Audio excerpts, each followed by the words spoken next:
My name is Dee James, and I am honored to be your host for today's special live broadcast on behalf of ANSO and El Puente Institute. Today marks a very special moment as we officially launch the El Puente Institute's 2025 campaign, From Heritage to Leadership, Voices That Shape the Future. This session is being streamed live at ANSO's YouTube and LinkedIn channels, so make sure you tune in. Before we begin, I'd like to share a quick disclaimer. The views and opinions expressed in this broadcast are those of the speakers and do not necessarily reflect the official policies or positions of the Department of Defense, the U.S. government, or any affiliated institutions. Now we're here today to move beyond recognition and celebration. This Hispanic Heritage Month, we are making a strategic call to action to honor our past, lead in the present, and shape a future where our community is visible, valued, and unshakable.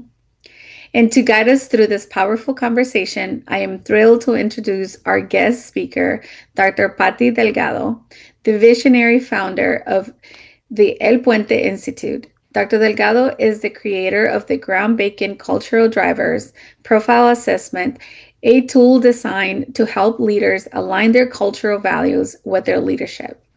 Her work has empowered countless leaders to reflect deeply on their heritage and turn those values into practical leadership strengths. Today, she will walk us through the assessment, share her insights from her research, and challenge us to think about how our heritage can serve as a bridge to authentic leadership.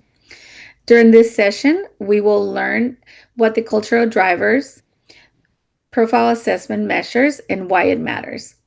We will walk through the results alongside ANSO leaders, engage in guided reflection to help us connect heritage to leadership action, to include my very own assessment and our president's assessment as well.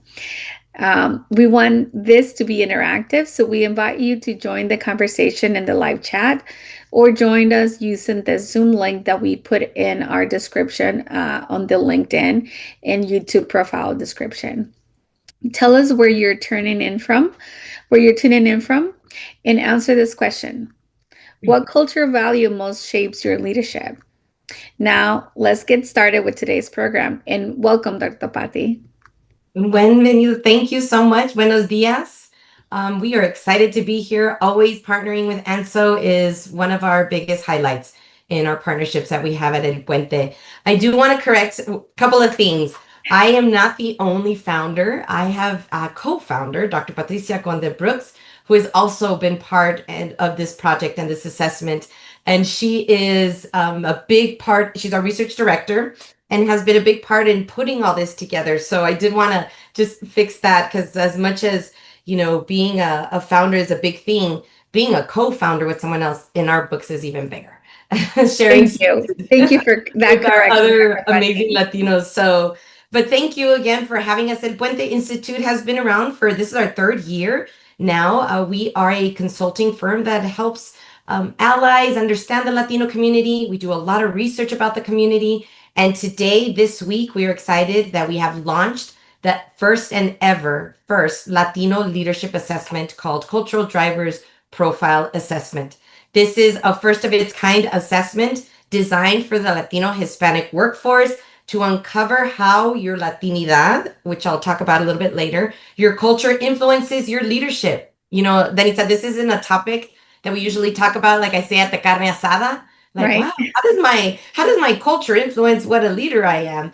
But it really does. We've seen in the research that we've done at El Puente and with a lot of other academics that we want to give credit to, that the culture shares about 60% of your identity as an individual.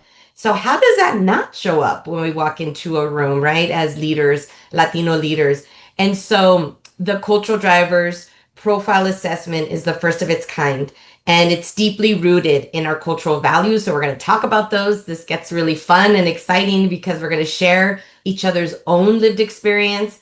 And it also helps us connected to one of the biggest things that we're seeing in right now and in leadership development is the concept of synergy, of balance, of, integration, especially when it comes to cultural identity. So much to talk about, and we'll definitely get started. But Danitza, I do want to take some time, and we always do this in any of our LinkedIn lives, to acknowledge where our community currently is, the challenges that we're seeing our community having, and for the community to know that we are all here for you. All of us together, collectively, como una familia, are here to support each other. So we see you, we see the challenges, we see the hardships from very different levels in our community. And of course, at El Puente, our prayers are always with everybody, and know that together we definitely can make a change. So what can we individually do in our familias, in our cities, in our states? We all can make a small change that collectively will be a big change. So this is part of our giving back to the community, is to empower our Latino workforce, to show them that we have superpowers within us. And this assessment is the key to understanding what that is. So we always do like to kind of point out, where the community is currently. Yes, thank you. Thank you, Patty. And also, as a veteran, right, Yeah. I do like to point out that um, we are also with the community, right? We are part of the community, and we are seeing our familia, Mhm. right? How they're in distress, right, with Correct. everything that is going on around us. Now we are immersed into the community, and we're also going through all of this. But one thing that Latinos we are known for is for their resiliency, if we're Yes.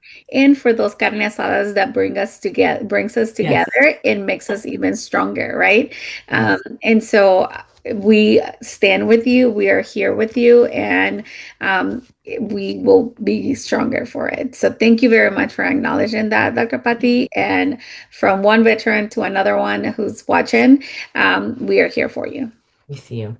Yes, so wonderful. So what I'll be doing today is I'm going to showcase a little bit about the assessment on a PowerPoint slide, but then we're going to, log off the PowerPoint and have a conversation, because 4 of the ANSO board members did take the assessment, and we'll be looking at their personal results. And hopefully they'll be logging in a little bit later, as well as Danita will share, maybe some aha moments that they saw when they read the report, and maybe even have questions, right? This report is different than any other assessment, Anita. This is not a Myers-Briggs. This is not a personality assessment or an IQ assessment. This is a cultural identity assessment. That's why we say it's first of its kind, because there is nothing out there right now for the Latino workforce that measures, how does familia impact my leadership in a wonderful way, and maybe what we call in a shadow way? How does being a Latina or a Latino show up in my leadership?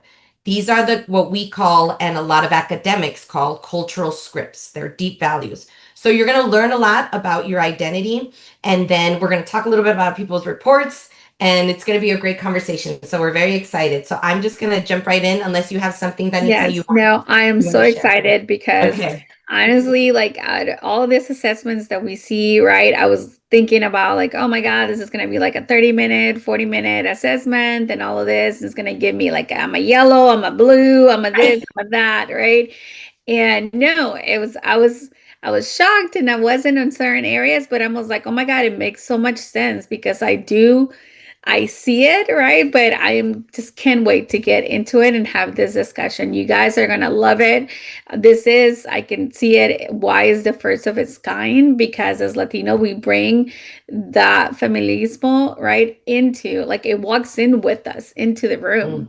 And you can't deny it, right? But how it applies into leadership, it's gonna be, I can't wait for it. So, Pati, take it away. Yeah, so it's a totally different conversation. It's a totally different leadership skill. One of the main things that we tell people when they hesitate to participate in this assessment or even purchase it, right, is that you're purchasing the biggest leadership skill to learn today, and that is balance. Balance and synergy is the biggest leadership skill in today's workforce that is needed. One, because the demographics are shifting, right? Two, there's a lot going on right now in the workplace, constant movement of strategies, of buyouts, of one thing, of another. The way to stay effective, efficient, and productive is in a state of balance and synergy. So that is the main reason why you should invest in this assessment for you.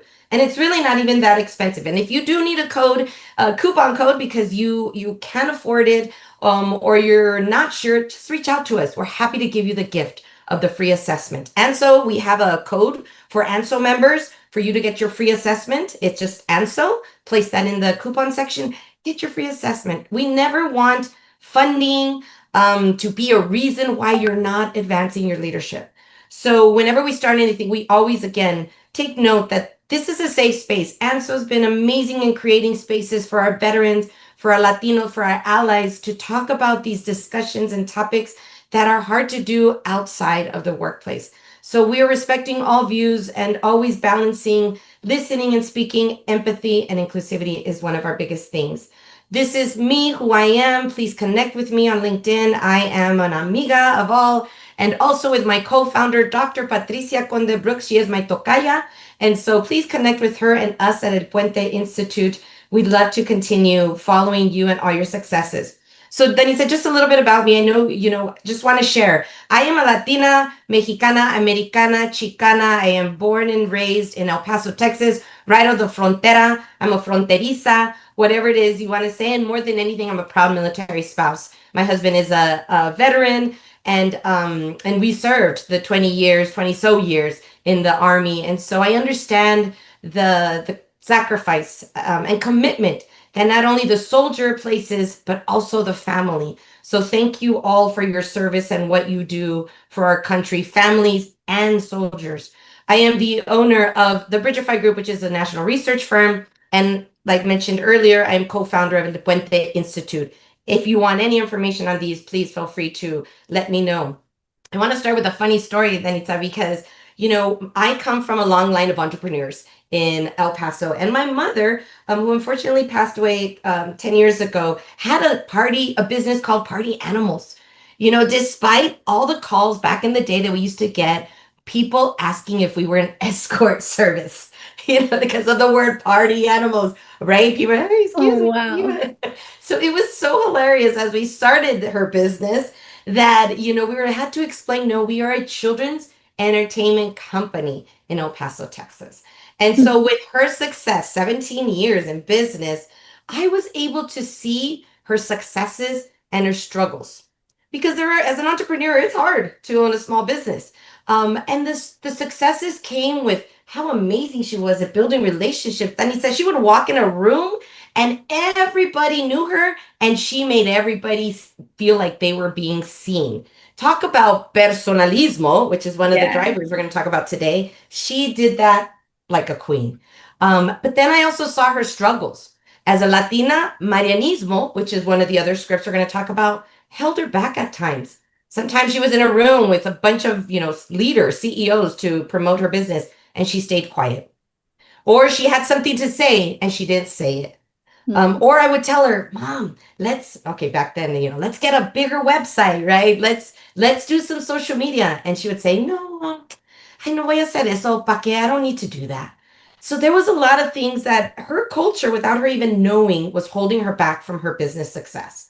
So that was another inspiration of why me personally, I've been invested in doing this assessment with my comadre, Dr. Patricia, is because we need to show the Latino community that their superpowers are within them.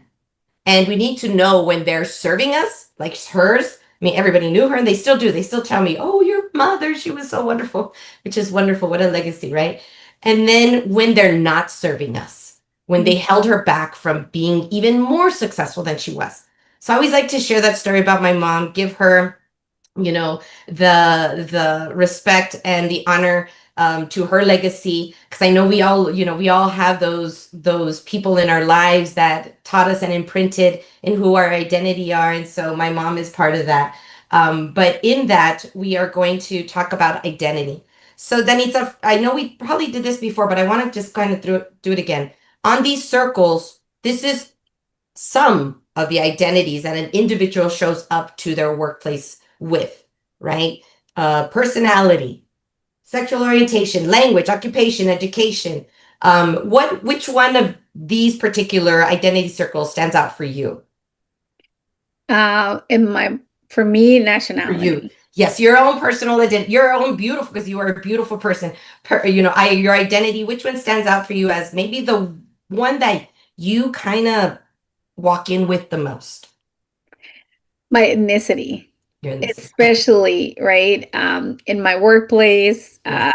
in the circles and community that I'm with, my ethnicity walks in like almost right in front of me, right? And Yeah. and I'm proud of it, right? But Yeah. my ethnicity is what walks in with me. And if we were to ask this to anybody else, watching this or that's live, they might have a different answer too, right? And so we want, if anybody's out there that would like to provide that in the chat or anything, please do so. Yeah. Some people say, right, that it's their gender expression. That's the first identity that they walk in the most with, or their personality, their occupation. I'm a soldier might be the first identity that they show up with. But the point is that we come with a lot of identities. But in the research, we are seeing that race, ethnicity, culture, those three circles show up 60% of the time. So that's a big chunk, right, of Yeah. time our identity is showing up. That we don't even realize it, and we kind of go on what we say unconscious autopilot. We just kind of do our leadership without even thinking about that. Um, Danita, what do you think makes a great leader? I think in order to lead, you have to be a follower, right? Yeah, So to be a great leader, you have to be a great follower. yeah, yeah, definitely. Any important attributes that stand out in leadership for you that makes a great leader? For me, in order to be able to listen to what those around you need, right? What their specific challenges, what challenges they're facing within uh, your office or within the work that they're receiving. Because if you're not willing to listen to what their challenges are, how can you lead into Yeah. success, right? And now let's take that a little step further. Listening, right? The Mhm. leadership skill of listening. If it is not in balance, what do you think that looks like for a leader? If the listening is not in balance, um, what would a unbalanced listening leader look like, do you think? I think it would just look like you're, but it just passes you through, right? Right. You're not listening to understand or to really listen. You're just Mhm. listening to, but are you listening to me? Are you hearing me? Or are Right. you listening? Right? So it's a difference. Yeah. Or maybe they're talking too much and they don't even let the person talk. Could Talk. be, Yes. the opposite. Yeah. Uh, the extreme side of, oh, I'm a great listener. And then the But you person, haven't shut up. right, exactly. And they talk and talk and talk and talk. And that was a great performance appraisal. Then he thought, thank you. Like, boy, I I didn't even did. Yes. I didn't get to say anything. Perfect example of how right now that skill set of balance is so essential as a leader because you can unconsciously, maybe it was unintentionally, they talked for the whole hour of your performance appraisal that they didn't even realize, wait a second, I didn't even let her tell me what she did this year, right? Or, you know what, I don't even remember what she said. These are unconscious ways of leading that when it comes to culture, what we're showing you is what are your balanced ways of managing your culture in your leadership. Thank you for showing that. I'm going to go here to this particular slide really quickly. When we talk about leadership layers, like we mentioned, there's assessments that measure personality right now out there. All of them are amazing. If you could take all of them, I would highly recommend any leader to take as many assessments as they can, because the more you know about yourself, the better you're going to lead. There's even scientific proof of that. But when it comes again to looking at our identity, ethnicity, culture, upbringing, how you saw the people in your life when you were the age of 0 to 10 behave, all of that will still come through in your leadership more than some of the other identities that you have within your full personal identity picture. So another reason why it's so important for us to talk about this conversation about culture. Not the chancla. Oh my gosh. Yes, this is where we talk about our lived experience of being Latinos, right? I mean, I know we all share some of these fun lived experience and funny. And nowadays I ask, why am I putting Vaporub on my daughter's bottom of her feet? And then put a sock on it, right? Because she's gonna feel better. She's sick, dice mi tía, according to my tía, right? I don't know if you have any of these types of dichos, values Oh my God. that you Yes. can share with us that come to mind? Yeah. Oh my goodness. It's always right. Like first, Vaporu like fixes everything, right? That's first and foremost, First right? and foremost, Just yeah. put Vaporu, like sana sana colita de rana. Yes. It's like for everything. I was like, where is this rana que like sold everything, right? But no, like, and those are some of the things, right? So I grew up and I was born and raised in Mexico, right? Uh-huh. I left Mexico at the age of 16. That's when I moved to United States, went to high school and all of that. But now, like, I haven't like gone back to visit my mom, and my mom still lives in Mexico. Okay. And I recently went back after having been back to Mexico like in over 10 years. And just being back in Mexico and the home that I grew up, I was just like immersing myself into the culture, into Mhm. just the foods, the sense of like community, and like it was just it was so great to be back into how simple life is, right? Yes. And back in those days. Pero yeah, La Familia is just like the lived experience. I think that's why it makes me a leader that learns by like watching and doing, right? And Mhm. I often feel that I am one of those leaders that a lot of times speaks a lot because I think it's the personalismo Yes. part of it, right? That I just want We'll to, see in your report. right? Chit chat a lot, but I it's unconscious because I think that this is how we used to talk all the time, right? And I was like, no, I need to shut up and let them talk, right? But I don't understand that this is my culture that is coming Yeah. through, right? But yes, I honestly think, and I see that Stephanie wrote in the chat in here, it says, it's about who you are and how you influence others. A great leader inspires trust, communicates well, makes sound decisions, adapts to challenges, and lifts others up along the way. Yeah. And I do want to invite Stephanie. She is here in Zoom with us, and this one I want to make it conversational. So, Stephanie, if you feel that you want to join the conversation, please do so. And feel free to unmute yourself and speak up. Oh, thank you. Yes. Hi. Hi. Um, yeah, so really, I think just from it's kind of hard also to encompass what a good leader could be, just because I Mhm. think also the type of organization and the people you are Sure. in charge of will determine the type of leadership styles or traits and styles that you have to adapt. But I think Mhm. overall, um, it's almost like being a parent. It's like you want to for those that are parents kind of understand that you want to raise your kids to be better than you and give them all the tools they need to be successful. And I think that same mindset can trigger to those that you lead. Like you just have to give them all the tools for them to be successful.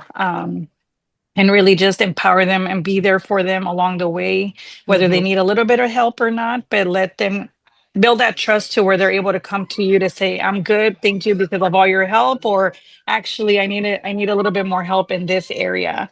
Right. And then just kind of having that being that people person and not necessarily like being like I'm the boss, so you say what I or you Right. do what I say, but just I guess just treat people with humanity. And I think that Mhm. definitely goes a long way. But really, I think it's the mixture in my eyes is like being almost like being a parent, but to those that you lead without the cariñitos, but just being firm and fair. Yeah. Yes. And let's put that through the balance or we say our balance meter, if we want to call it today, right? So you give your team, right? You're the leader of a great team. You want to give them all the tools that they have so that they can be successful. Now, in a balanced manner, of course, even like a parent, right? I think you're spot on, Stephanie. Like a parent, we want to always ensure, though, that we're doing this in a balanced manner, because what can it look like if it's a little bit overextended? That could possibly be that we had a Latina come through our masterclass, and she explained how she manages her team, and then she stopped and realized and said, you know what I am? Yo soy la mamá de todos los pollitos. She said, I'm the mother of all the little chickens. And so it was like, she's like, I did not realize I am doing too much. This is why they're not being accountable. Maybe they're late on their turning in things, and they kind of wait for me to do things.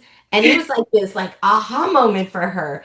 And I said, this is a wonderful moment for you. How liberating it's going to be as you now move to synergy or to balance, right? And then the other extent, if we go now to the minimizing it too much, could look like someone that's just like, whatever you want to do, it really doesn't matter. I'm the leader, I'm the boss, do what I say to do, like you were describing, Stephanie. And so when we lead in a balanced, synergized way, there's another superpower that comes through with that leadership.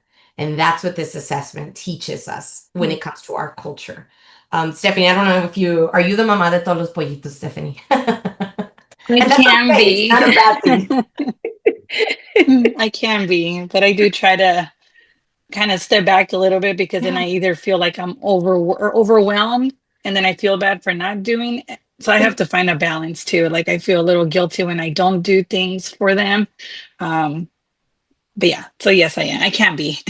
I think I'm the mamá de todos los pollitos. Yeah, I mean, and it's a natural thing, especially as Latinas. Marianismo, which is one of the scripts that the assessment measures, teaches us that we should be self-serving, give of ourselves first before we give, give of others give of others before we give to ourselves.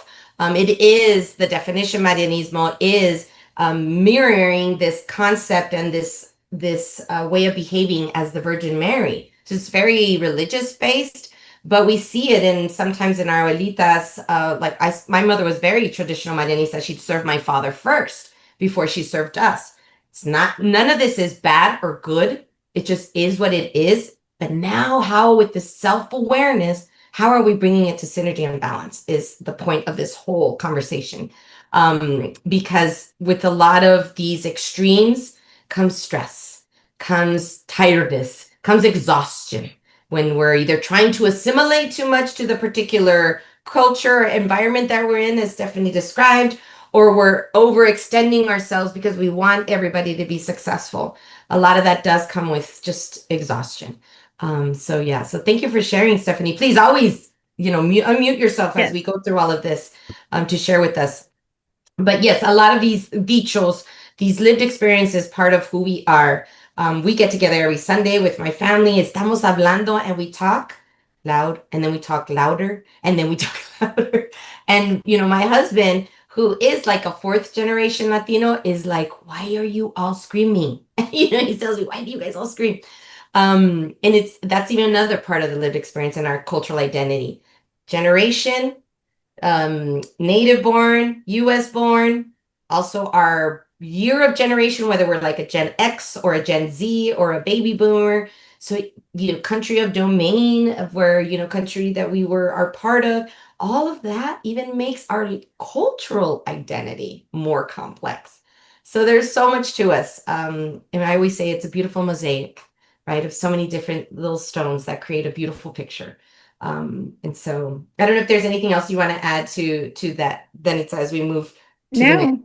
Yeah, I think wonderful discussion. Let's keep it going. So balance, right? We're talking about cultural balance. In our community, we hear, sí se puede, échale ganas. They're all beautiful, and I'm all for it. But sometimes I wish they would say, échale ganas, and maybe go get a massage. Right? Or échale ganas, and maybe you might want to go and just have fun with your family, right? Like, don't work so hard. I think sometimes, our culture is, we're all about échale ganas todo el tiempo. Like, we only have one speed, right? And échale ganas todo el tiempo. Like, Si no le Ponte estás las pilas. yeah. But they don't ever stop to say, pues a lo mejor las pilas, they're running out of gas, right? Like energy. And so, although our culture has so many beautiful ways of expressing itself, what we're seeing today with this new way of thinking of work-life balance, right? And wellness and mental health, that there needs to be a balanced way of thinking as we are raising our children, as we are educating our teens and showing up in the workplace. So let's échale ganas, but let's make sure that our team also knows if it's too much, come talk to me so we can reassess what this project looks like to make sure that you're successful. These kind of balanced conversations are what we're encouraging the community to think about having, to create within themselves. So naturally, our community brings in leadership superpowers, naturally, inclusivity, making people feel seen, belonging. If I was a CEO, Danita, I would hire Latinos all around because we know what that looks like. We know what it feels like to invite the neighbor, the tia that's not even the tia, the friends to the quinceañera. Like we don't want to leave anybody out, you Yeah. know? Or we understand the importance of having a group feel connected deeper than from how are you doing? What are you doing tomorrow? No, like tell me about your family. What's Yeah. important to you? We know what that feels like, looks like. We do that in our Yeah. community. But there's always again a balance. And I know they say in coaching never to say but. They always say you should say and that is true. We should say but I have to still say but because we got to be real with our people, right? Our gente sometimes likes to be real. We got to be real. Like, anda, mira, ya, te estás emocionando, right? I mean, this is sometimes even with our families how we talk. Like, okay, wait a second now. Let me tell you the truth here. Yeah. So there's another way. And as we mentioned, the cultural drivers profile assessment is a one-of-a-kind tool. It's a very exciting tool. The data that we're gathering right now at the Institute is going to help people that are not part of our community understand who we are deeper, further from tacos, Cinco de Mayo, arepas, like there's more to us than that. So we encourage everybody to take that assessment. And again, don't let the money be the issue. You're not taking it. Connect with us directly. We'd be happy to help you. One of the words that we're using a lot, and Danitza, do you know what Latinidad is? Or have you heard of the word Latinidad? I have heard about the word Latinidad. And for me, I think it's just, I don't really know the definition of it. I just see it as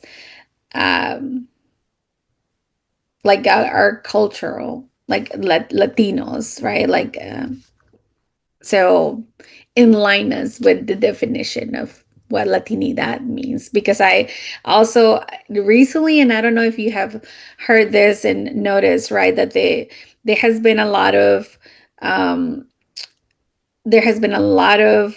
news or I guess in social media they have been highlighting Recording Hispanic, stopped. the box of what Hispanics means, right? And how they Mm-hmm. grouped us into a Hispanic checkbox, right? Versus Latinos and how they removed our culture, right? Right. And they boxed us into that. So that's where I've seen that a lot, especially in the Hispanic month, right? Yeah. So Latinidad, I think that will bring us a lot of good knowledge in explaining that. Yeah, thank you. Thank you for sharing. I don't know, Stephanie, if you're still here with us, if you've heard of the word Latinidad, if you want to do a thumbs up or if you want to unmute yourself to talk a little bit about that, the word Latinidad, please feel free to chime in. But you're right. The Latino community has a lot of words. Latine, Latinx, Latino, Hispanic, Chicana, Chicano, depending on what part of the country, depending on what country of origin, there's a lot of words that we say represent who we are. And rightfully so. We are not monolithic. We are very diverse in how we show up.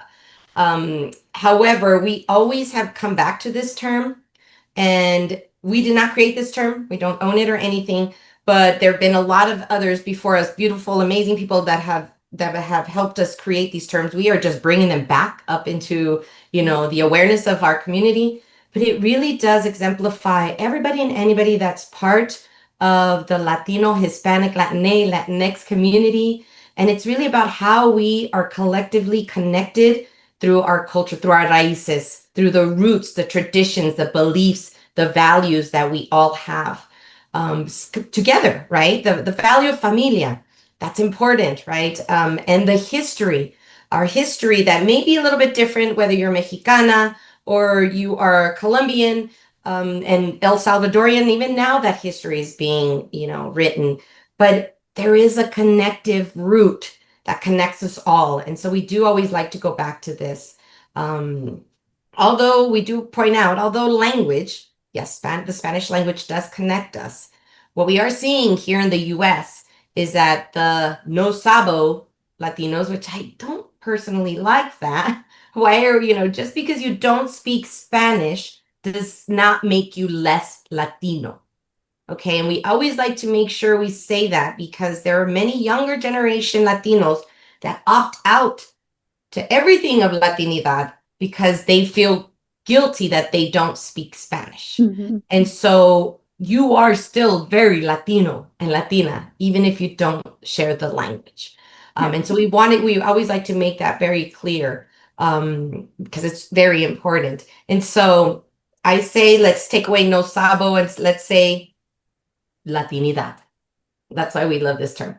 And this assessment is measuring Latinidad in a very collective way because we are measuring those exact values, deep values. And we'll go through which ones they are right at this point. Actually, I'm going to kind of run down to this slide here. Okay, here we go.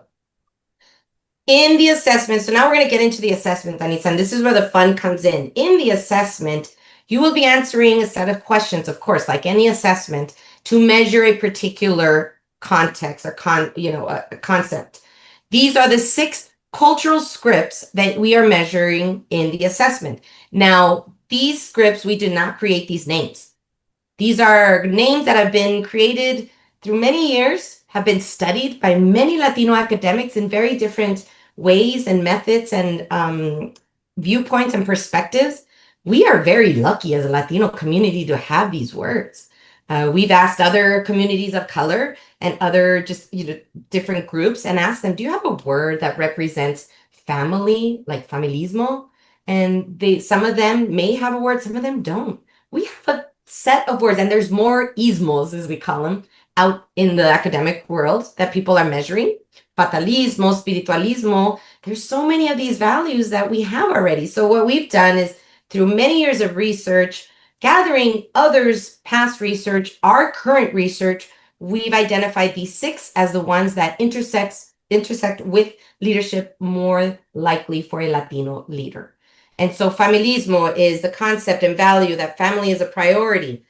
We are always going to take care of the group versus ourselves. We're loyal, collective, supported, we're interconnected.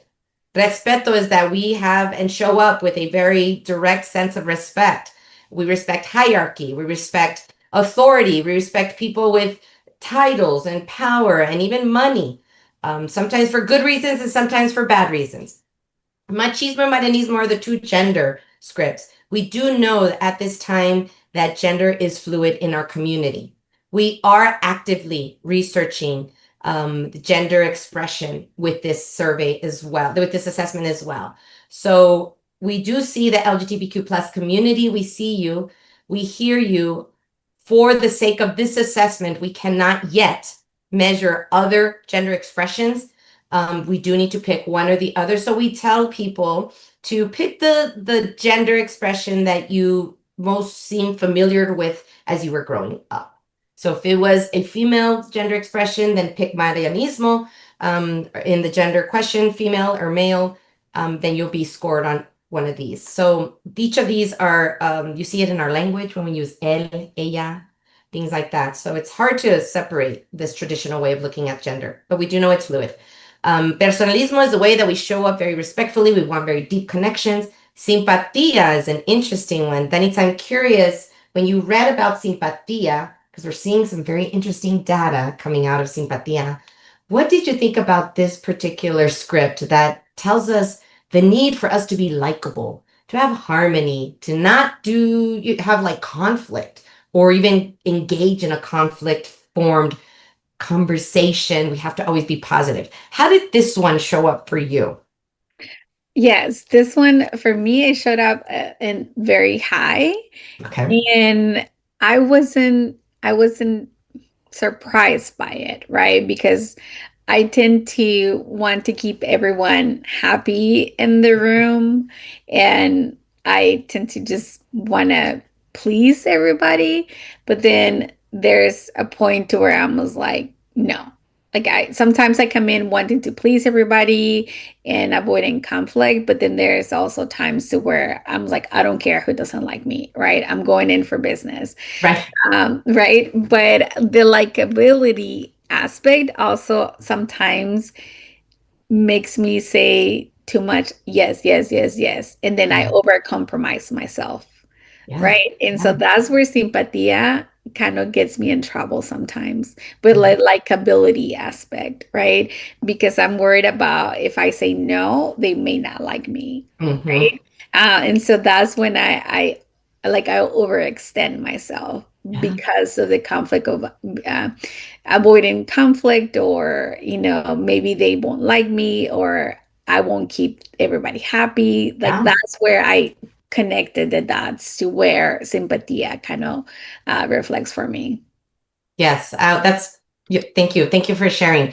And thank you to you. And I believe we have Jose on the call. Yeah, he is. And Okay. he did when we were talking about the yo no sabo The no the sabo no kids. sabo ones, he did make a comment in there, right, about the non-speaking, those generations who don't speak Spanish, right? And he did make a comment and saying, are we accepting them for not speaking Spanish? Um, and I think he was referring to that we still have that stigma, right? Yeah. And I don't know, Jose, can you come online? I mean, on voice? Can you hear me? Yeah, we can hear Yes. Hola. Hola, ¿cómo están? Muy bien. I, well, I'm on the no sabo piece, right? Some of the nastiest comments that have come up and that I've seen have come from Hispanic speaking, um, veterans or civilians, regardless, and it's judging, right? Mm. And one of the things that we don't tend to focus on is the fact that when we go back to 20, 30 years ago, most of our kids do not speak Spanish because we didn't want them to. Mhm. We were being Right. judged because of the accent and our Yeah. background. And even to this day, we encourage that we want our kids not to have accents. So we have a lot of kids are being raised and allowed to speak English in the household because we don't want them to be judged like we were when we were growing up. Right. Right.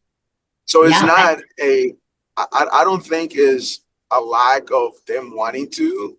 It's a lack of understanding and education that by speaking Spanish, it opens a lot more doors for those kids Mhm. than it does by closing them by not teaching them. Sometimes there's a necessity, right? Because Yes. most of our parents are working long hours to be able to bring food to our tables. Right. But those that do not have that, they're trying their best to be able to ensure that their kids are set for the future. And I think that is where we, as adults, and even teaching our kids to be empathetic to those kids that do not learn how to speak Spanish is critical going forward. And Okay. that is something that I have not seen as much, especially now that I'm substituting in high schools and middle schools.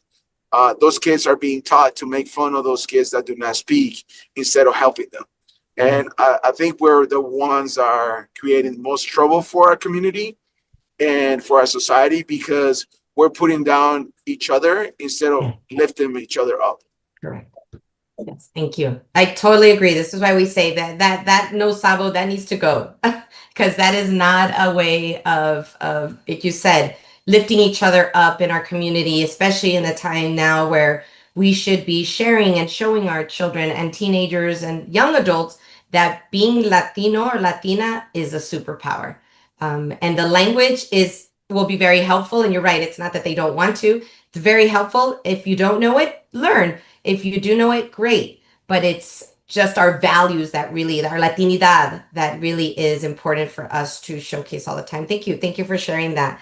Jose did also take the assessment, so we'll be sharing some of his results, and hopefully he can share a little bit of his results as well. And as we go back to the concept of simpatía, I wanted to just go back to that real quick, as thank you, Danita, for sharing that. If I can find it now, I think I just lost it. Ay, Dios mío. The concept that what we're seeing is, excuse me, and I'm sorry, I didn't mean to make everybody get dizzy. What we would like to share with simpatía is we're seeing that simpatía and the data that we've done in the beta data that we've done for this assessment is that it's showing up quite a bit, even in all of the scripts together.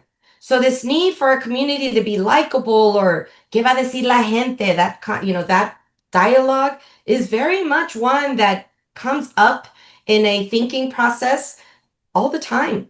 If I speak this way in my email, what are they going to think? Or we say, I'm sorry a lot. Oh, I'm so sorry that I sent that email the other day, but I just wanted to make sure that you got my insight.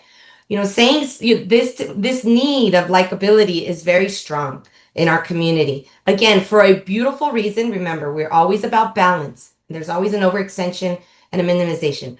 And on overextension side, way in my email, we are the most likable people. People come to El Paso and they're like, we love El Paso. Everybody's so nice. We're predominantly Hispanic. They're so nice. They're so likable. Yes, that is very true. We are. Come visit El Paso anytime. And minimization, we see that in other cultures where it's very individualistic. They're not very concerned about the group. But what balance can help us do in a workplace is show up likable, but also assertive. And then I want to throw that word assertive out to you as you described your experience with simpatía.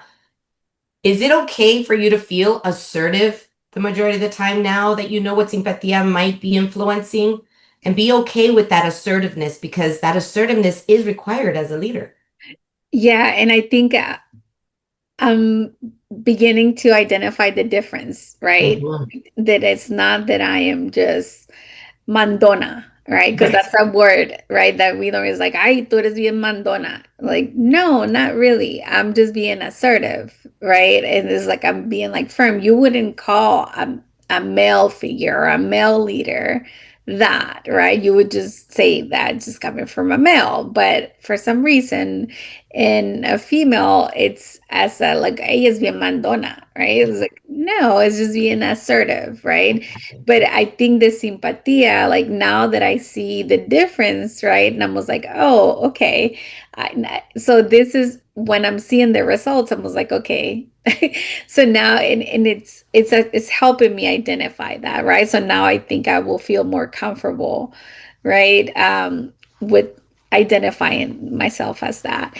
And then something also that I'm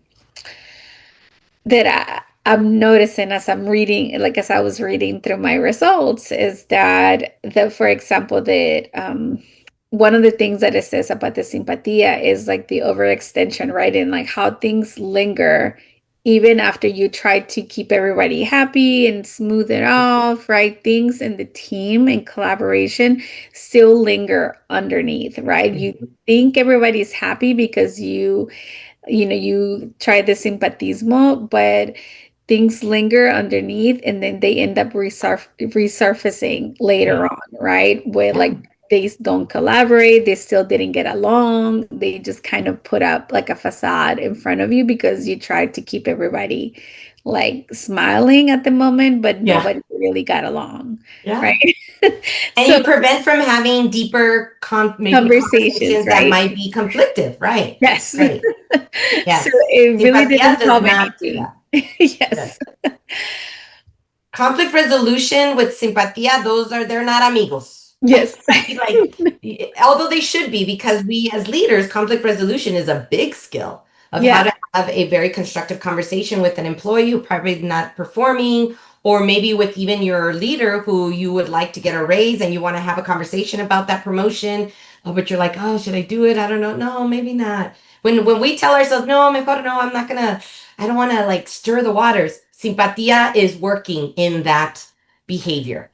Yeah. And so we need to be comfortable with conflict resolution. We need to learn, if you don't know how to have a constructive conversation, get those skill sets for that. There's plenty of conflict resolution skill sets, but this conflict avoidance that Simpatia promotes in our leadership is not serving us. And Yeah, which goes against all of my social worker like training, right? On conflict resolution. Like Simpatia needs to like stay at home with the family, not go to work with me. exactly. Kind of give it some Yes. vaporub, and it kind of Yes. settles. Yes. Yeah. Hi, Jamie. Thank you for joining us. The last script that the assessment is measuring is collectivism. There's a lot of research around this concept of individualistic cultures versus collectivistic cultures. And so this is a reason why we're measuring this. We do share this value with a lot of other communities of color. And some of these scripts are shared with other communities of color. And so even other cultures. So it's wonderful to see even beyond our community, there's roots and bridges that connect us with others that are not part of our community. So we're working on a 2.0 type of profile that we can learn to possibly connect just people with people, but these are the 6. I do want to point out on the chat that it's on my comadre, my co-founder, Dr. Patricia Conde Brooks, is listening to us here on the YouTube channel. Thank you, comadre amiga, for supporting us, and gave a little bit of more insight to Jose, your topic on the no sabo, our topic about, and for the kids, right, that there's a history of language abstraction in our community. It has been forced on us, and we need to acknowledge that. Yeah, and that's very true. It was a sense of protection. So much to unpack there. Maybe we could do that on another call. Thank you, Patricia, yes. for supporting us. Thank you. Okay, so we wanted to go back to your how to measure these. And again, I'm sorry that we're going here, but once you take your assessment, and Danitza and Jose, when you saw your assessment, Jamie, hello, welcome. You will be placed in 3 of these cultural expression lens that we call. And of course, the idea is none of these are bad or good. There is no right or wrong answer in this assessment. This is just how you naturally utilize your culture in your leadership. And so people always say, what's the right answer, Dr. Patty? And it's like, well, there's no right or wrong answer. It's just when you answered the assessment as a leader in your workplace with your leadership hat on, this is where you fell in the scales. And so I'll go explain each of them a little bit because you'll see these in your report. So in cultural minimization, this particular cultural lens is a stage where the values are not really showing up for the individual. Not that they don't exist. I want to be very clear on that. It's just they're not showing up a lot. They are aligned a lot with maybe the conventional or current work environment that person's in. You could say that this is somewhat assimilation that the individual is using at this time. And it's also a way that they are protecting themselves if that's the case. But it is not a bad place to be if you are part of a predominantly Caucasian leadership team. You're probably minimizing their cultural values.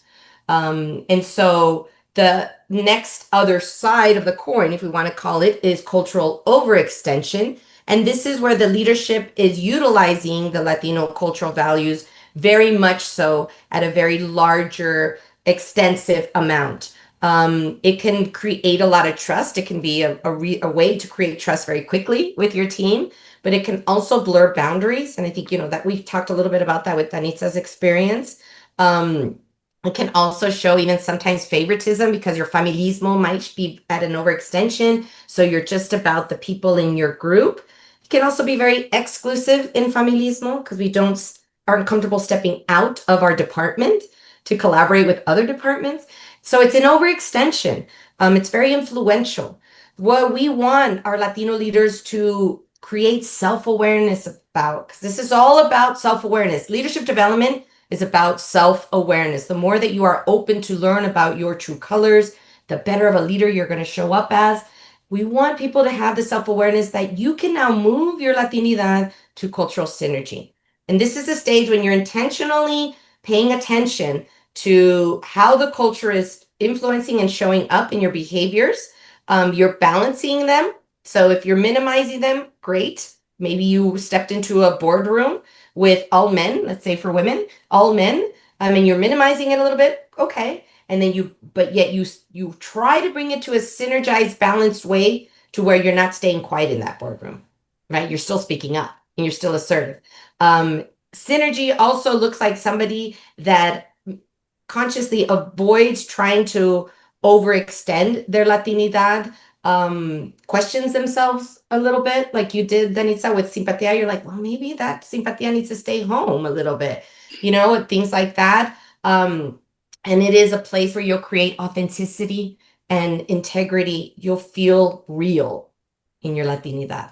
There's a lot of cultural identity models that have been researched. One of them is by Dr. Berry that researched assimilation versus complete. Oh my God, now I'm forgetting the word. Assimilation is the one end, and we just talked about this at our LinkedIn Live. You completely forget about where you come from at all, so you completely forget about that, and then integration is the goal. So this concept of balance is very important. Danita, what your thoughts on this? Have you thought about it in this framework? So I have not, but this is a great explanation on, because when I looked at my meter of on the cultural expression indicators, right, for me on my results, and I know we're going to talk about this, and I can't wait, right? So I was in the overextension, right? And I was like, oh, what does that mean? Like, this is never good to go like all the way on this side, right? But it makes complete sense for me, right? Stephanie, she's like, ooh, overextension over here. Like, oh, okay, I'm glad to see that I am not the only one. And that's for me, like when you explain the minimization, right? And on the other side of the coin, right, is the overextension. Is like the cultural values, right, and the fostering the loyalty and the trust, but sometimes lacking self-awareness.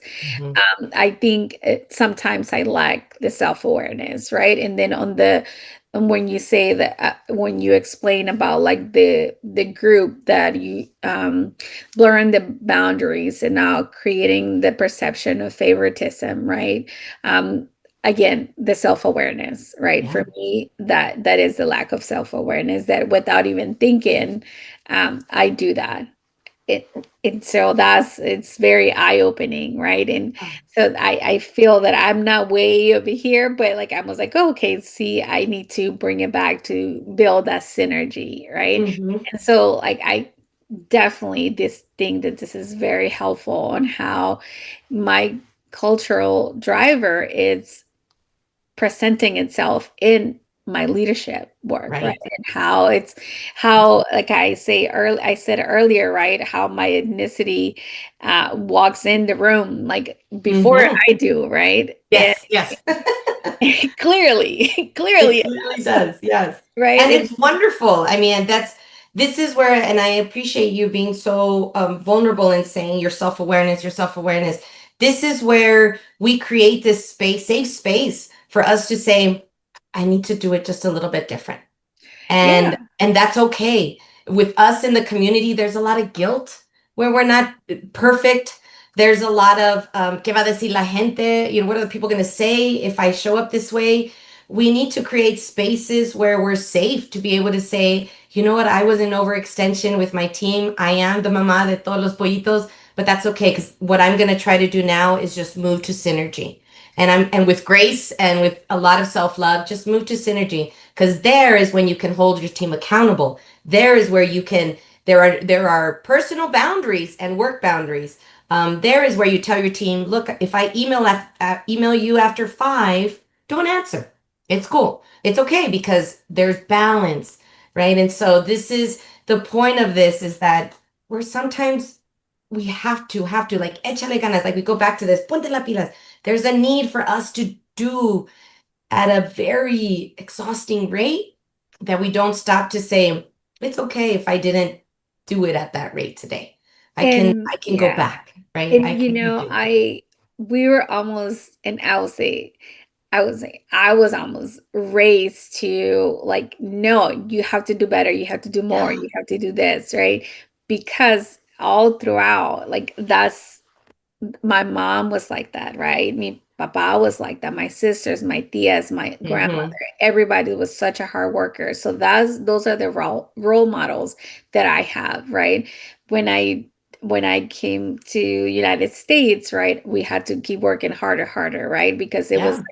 like we never wanted to feel that stigma of like we are here to do this, To right? be lazy and just, Yes. yes, yes. And then when I joined the military, right, then a woman and a female in the military, they just want to get over and like not do anything, right? So then I had to do more. I had to prove myself. Mhm. Then I went to war. I deployed to Iraq and I was a gunner. Well, now I have to do more, right? So Yeah. I feel like I always, throughout my career, I've always had to do more to prove myself, right? Continue to prove myself. And even like when you said, like, don't answer the emails after 5 p.m. No, I am that person that is up at midnight replying to emails, right? At midnight. Yeah. Yeah, I So, know.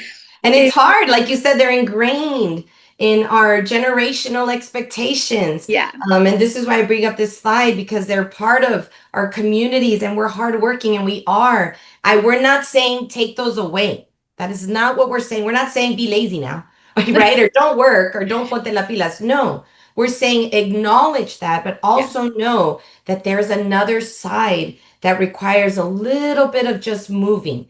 So when you understand these scripts, there's just scripts. But when yeah, you control how they show up for you, now they're your driver. yeah, You're taking control of the expectation, of the narrative, of whichever side, either the community or our maybe current workplace that's very individualistic. You're now taking control of that script and showing up in the way that you feel the strongest to show up. And that's why we say here that cultural scripts, which is all those six that we talked about, times ánimo. So we're not saying take away the ánimo. No, we're saying keep the ánimo because that is what our community does best, even when we're sleeping.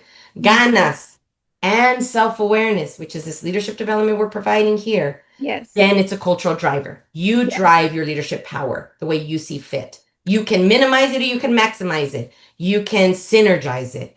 Sometimes we are in spaces where we have to maximize it.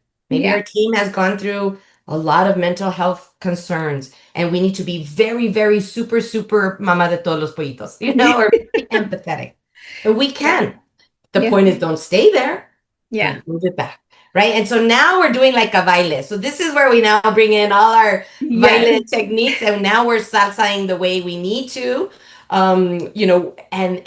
But we're not staying in one place or the other of this yes, spectrum. And yeah. so that's the whole point of all of this. And Um, yeah, and I will say, like, and this is why we create this safe space here, right? To have these conversations, to be vulnerable and to share what my results were. And like, yeah, no, like I'm overextended, right? And so I love that we're having all these conversations here and we're getting a lot of feedback. And thank you, Stephanie. And I love for you to come on voice. And I'm just gonna share this comment from YouTube from Steven. yes. His comment says, I'm curious about how this relates to those of us who have a white parent and a parent of color. And does this assessment account for that? It's a great question. I think this comes to the fact that the Latino community and how we identify as Latino is so different for each of us. The lived experience is different for each of us. We are measuring what you, as the person taking the assessment, is saying is your cultural identity. So if you believe that your Latino side of your identity, you experience that a lot through your mother or your father, whomever is the one that brought that to you, that heritage to you. If you feel you saw that, you feel you connect with that side of the Latino community, then yes, this assessment is for you. I mean, and it to be honest, it's for really anybody could take the assessment. Just understanding that this is all based off Latino community, but you're welcome to take it. Can we measure that specifically? At this time, we don't know. if we, once this is again another reason why we're doing this is that we need more data around individuals like yourself that are half Latino, half another, culture. How does it show up even for those types of individuals? Our hypothetical, thought on this is that it will show up just as strong because the Latino values are very strong. Whether they came from your dad or they came from your mother, they, again, generationally had them embedded and they are. So I'm sure maybe the question we should ask you, Stephen, is do you use Vaporub when you're sick? Yes. Right? That is the real question. That is the question. Do you throw a chancla or not? Do you, those funny things, that we talk about, they are still part of who you are. So at this time, we don't have a way of measuring. Is that a goal? Most definitely. Do we encourage you to take this? Yes, please. You're still part of the familia, even if it's half of your cultural identity. You're still part of the familia. So please feel free to take it. I hope that we do have another comment that says, it's from Diego. Okay. He says, in the military, there is a higher level of complexity. We enter, function, and navigate the cultural elements of service, what letting ourselves go for the benefit of the team, which is very true. Very, very true. Like we mentioned, culture in general, right? Whether if it's ethnical culture, I don't even know if that's the right word, but ethnic and culture, or a culture of an organization, or like the military, right? There's a culture you guys are taught and you behave from. There's a lot of correlations with different cultures that we're seeing already in the data and in the research, which is again is phenomenal, right? How can we create bridges is our biggest thing. As El Puente, that's our mission is creating bridges. I've been part of the military community. This familismo is very military, right? We're about the group. We're not going to let anybody behind. We're going to keep the group together. But then when you guys start talking about Navy versus Army, that's when familismo goes out the window. Right? It's like, who's better? Draw a line somewhere. We got to draw a line somewhere, buddy. That's true. There is a bridge. We need to continue thinking about that. Don't put a Marine with an Army person in the same room because forget it. Feminismo's out. No, but just to show that this is a way of demonstrating on a very, very high level for everybody that's listening. There are roots that connect us all together. And so let's focus on those roots versus focus on what's separate, what we don't have the same. Let's focus on what we do have and share the same. So yeah, I hope that answers Absolutely. That. Thank you for the comments. Yes. I'd like to share your report if that's okay with you. Yes, of course. Okay, because we have I don't know if the slide's not showing too well because you can't see the little numbers, but let's show your report and then we can see if we can see the slide a little bit better. Yeah, and if not, I can share my screen and then I can share off of, I can share it off of there. If we're not able to see this slide, just let me know. Just give it a So try. this is Danitza's report. Thank you, Danitza, for being so vulnerable. When you receive your full report, you'll receive a video of me explaining the full report and then also a download that you can get. The first score that you'll see, of course, is one that you see even before you purchase the report, is your cultural expression profile overall score. So this is how Danitza scores overall in the 3 areas of cultural expression. So she more than likely behaves in a sense of overextension, cultural overextension. However, as we go deeper, and here's a little description, as we go deeper into her specific cultural scripts, let's see if we can, I can't make that one bigger, but you could see that each cultural script has a score. And we'll tell Danitza and whomever where you scored in your particular script to the cultural expressions. So in Respeto, she scored a 3.4, a 4 and a 4. You think you like 4s, which puts her in, if you notice, this is the gray area of overextension. Again, this isn't if anything, this is saying Danitza is probably the most loving person ever, right? And respects totally at a level, that compromises herself. And she's, yes, I would friend Danitza on LinkedIn ASAP. What this shows me in looking at your report, Danitza, like this collectively, is that you're very passionate about what you do. You live like with your heart. You have your heart very close to you and your values very close to you as you work. And that sometimes you're very tired. Or sometimes you don't feel heard. Or sometimes you kind of tell yourself, oh, why didn't I say that in the meeting? Or why did I not speak up more? That's what I see here. I don't know if I may be wrong or right, or what do you No, that's you're spot on. Yes. Yeah, because it is often, and I think that's when the simpatismo gets in it, right? That's when it was like, why didn't I speak more? Why didn't I say this? Right? It's when I'm trying to be nice and like keep the calm, and also just probably I question myself on like if I'm being too, like if I'm crossing the line, not staying in place, staying where I'm supposed to, well, like, well, staying where I belong, right? There, where I you do have, think you belong, let's say. yes, and those are the moments that I later on I realized that I was like, where like wait, did I just think like no, this is where I belong? Did I put myself in that box, right? Like, because I saw the comment from Jose earlier. Is like we need to like stop putting ourselves like in a box, right? We must stop putting ourselves in boxes. And was like, and I think that subconsciously I make decisions or keep myself from saying or doing things because I Uh-huh. put myself in a box, like by myself, right? And there are expectations that, again, like you said, that you've heard for so long, that are part of your identity. Now I empower you to challenge them a little bit, right? And maybe step back in a situation before, like assess before react, and see, okay, what is the best way that I can show up that's going to serve me?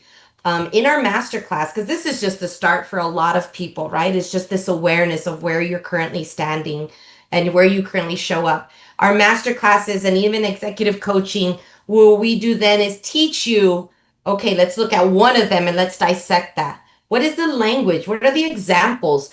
How can you contra the conversation so that you can now move to synergy? We are also teaching Latinos and giving them language on what that sounds like. So, for example, really quickly, we had a Latina that, and I might have shared this example, but I'll share it again. She went to a networking event and I'm sure she hasn't, this was before the assessment, so I'm sure if she did it, if we had a score, she was probably an overextension on personalismo. She was very talkative to everybody at the networking event. Hi, how are you? I'm so-and-so and this and this. And she talked and talked and talked and went to everybody. She had no problem. Her simpatia was probably also a little bit higher, and she did that. One of her African-American colleagues went up to her and said, hey, it looks like you're being a little flirty. And she was like, oh my God. Like, so this is where it's like when people tell us those kind of comments, microaggressions, I'm sure his was unintentional. He was probably trying to give her a heads up, whatever it was. We're like, oh my God, what do I do now? Oh my God, I don't want people to think that. And then our simpatia kicks in. Oh my God, people aren't going to like me. They're going to think I'm too flirty. Da, da, da, da, da, da, da, da. Okay, right. So then our mind starts going. Now, after we had a conversation and we coached and we talked her through it and we said there's a way to be in synergy, that situation passed and went on. She went back to her colleague and said, so and so colleague, I want to go back to the comment that you gave me at this networking event. I want to explain to you my culture, a little bit about my culture. In my culture, we have a value called personalism. And in that value, we take a lot of time to get to know the people we're working with, so that they can feel trusted. So I get to know you and you get to know me, and now we have trust. Because a lot of these people I'm going to need in this project, and if they don't trust me, how are they going to work efficiently with me? So the fact that you thought it was flirty is not exactly correct. It's just that I'm using my culture to get me to where I know I need to be to make this project a success. She didn't say she was sorry. She didn't say that, oh, no, I'm not being flirty. No, she had language now to showcase how her personalismo is her superpower. And we will have to explain this to people. Oh, wow. I love that. And I love how a lot of times we start our sentence by saying, I'm sorry, I'm sorry. Exactly. right? And I'm how sorry you thought I was flirty. yes. Like, no, stop saying I'm sorry. Like use other language, right? And I know we have, and I know since Jose is on the line, Yes. Let me I would show love to Jose. see how Jose's, is he on the line or we lose him? I think we lost him. But yeah, I Let me don't, show his score. so we can, I'm going to show it how everybody comes up.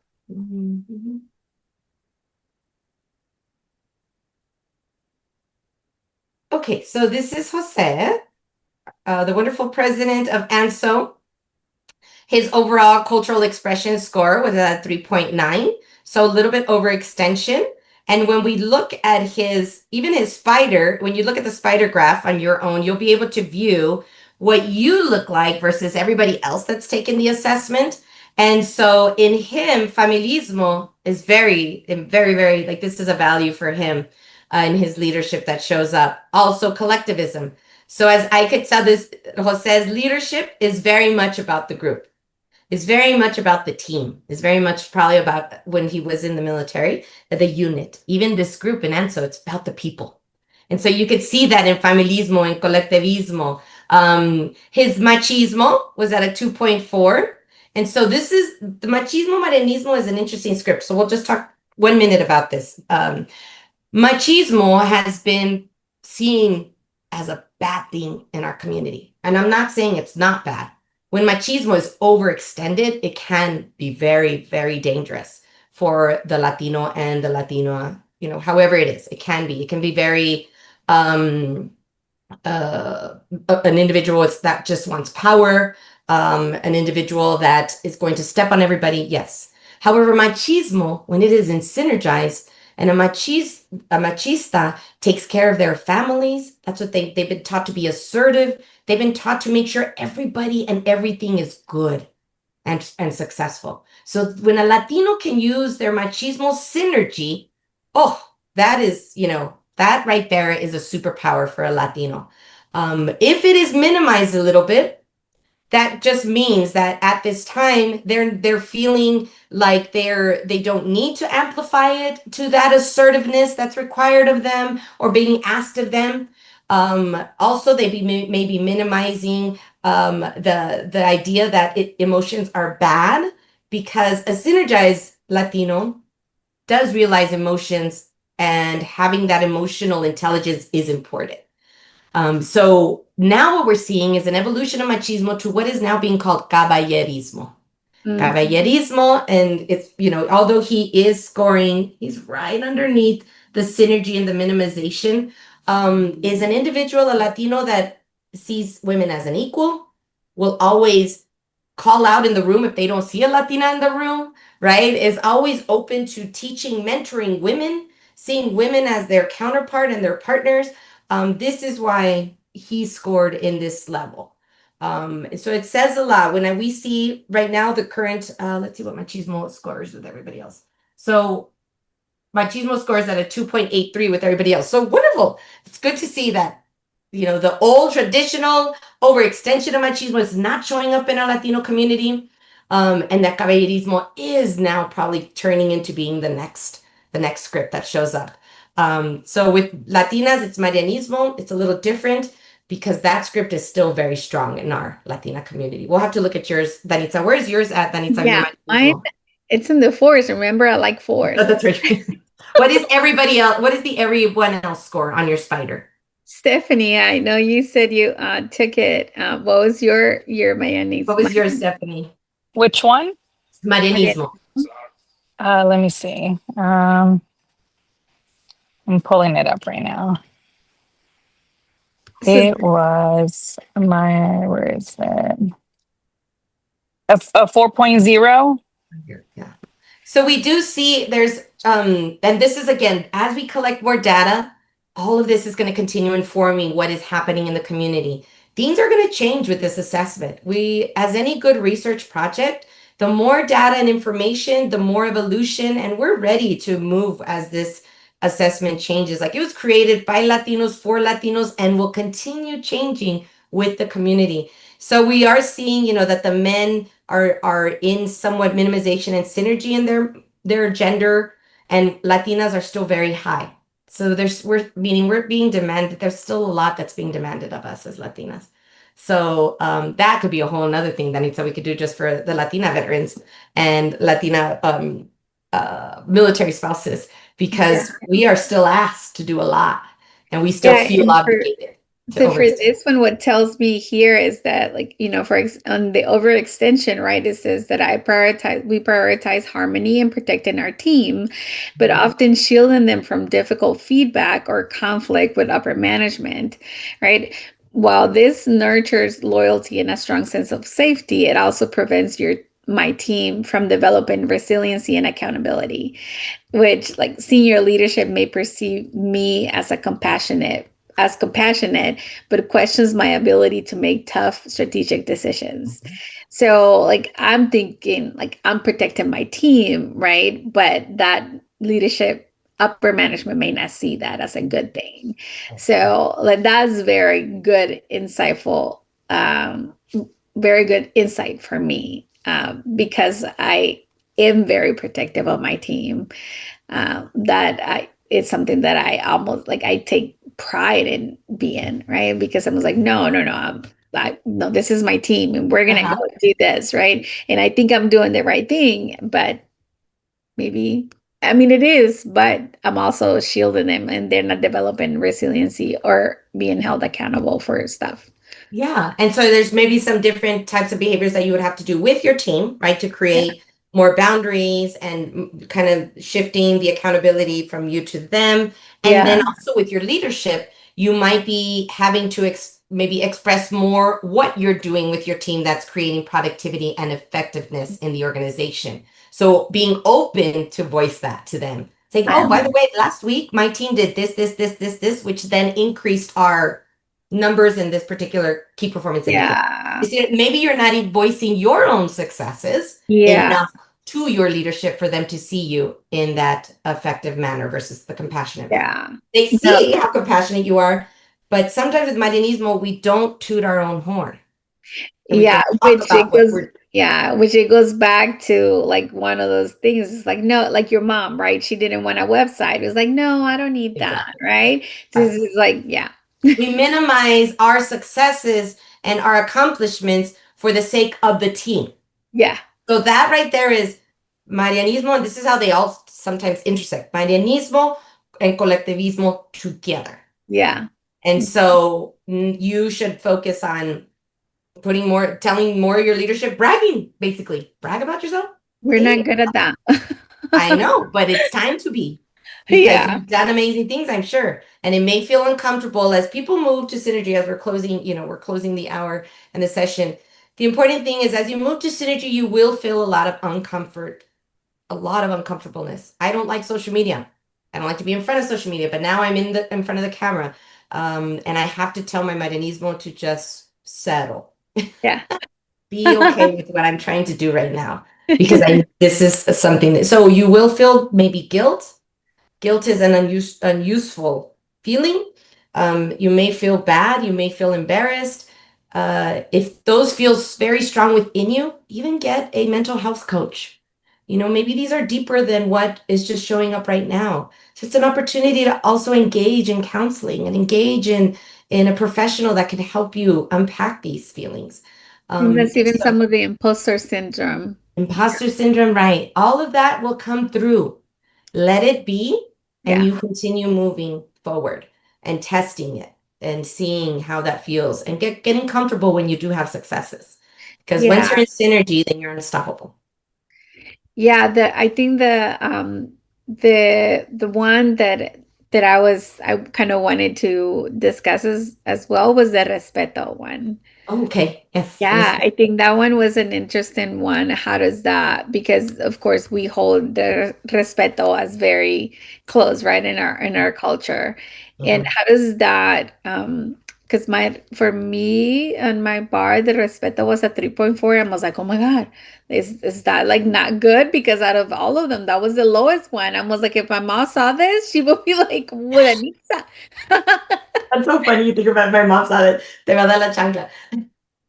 Right? No, respeto is very interesting, and I think the military does a really good job in instilling in their soldiers that respect is a two-way street, right? It's not it is hierarchical, but it's not, because I know that, like, Jose was an officer and others are enlisted, but the officer still takes listens. Well, the good officer listens to their soldiers and their units and things like that.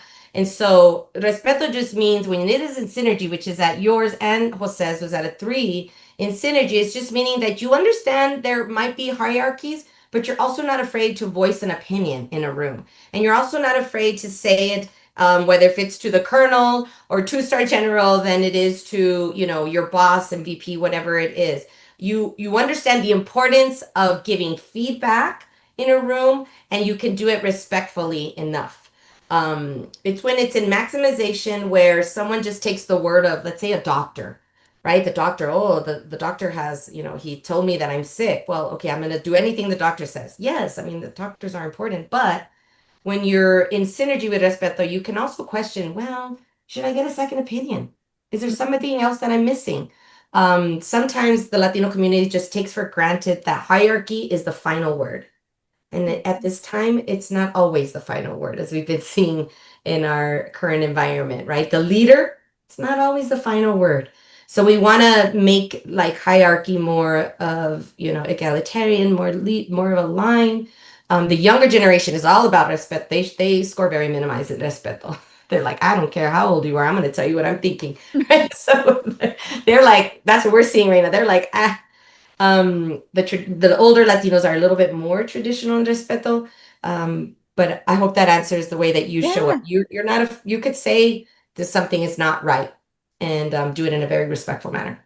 Yeah, okay, that's great. Stephanie, from your report, did you have any questions? Just I know you probably haven't taken time to read it or anything, but is there anything that it's standing out for you or that you want to talk about? No, I think everything so far that is being explained kind of makes me understand the scores that I did get.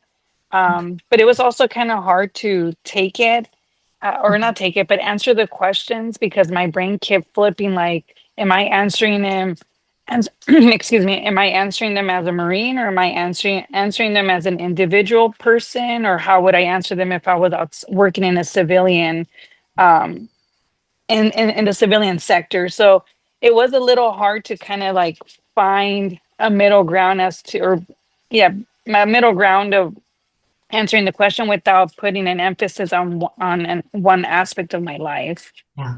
Yeah.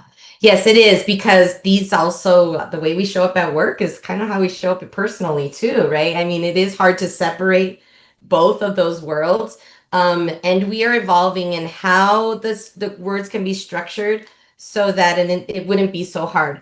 Also, something else which is so funny that you say this, Steph, not funny, but it's just wonderful to hear. A lot of the Latinas that email us about it, they say the same thing.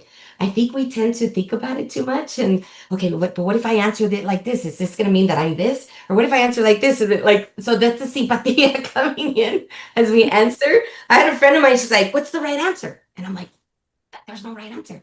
You just answer as a leader, whether if it's in the context of the Marines or the context of your, civilian job. So even within that, which I love, because this is why Latina leaders are the best.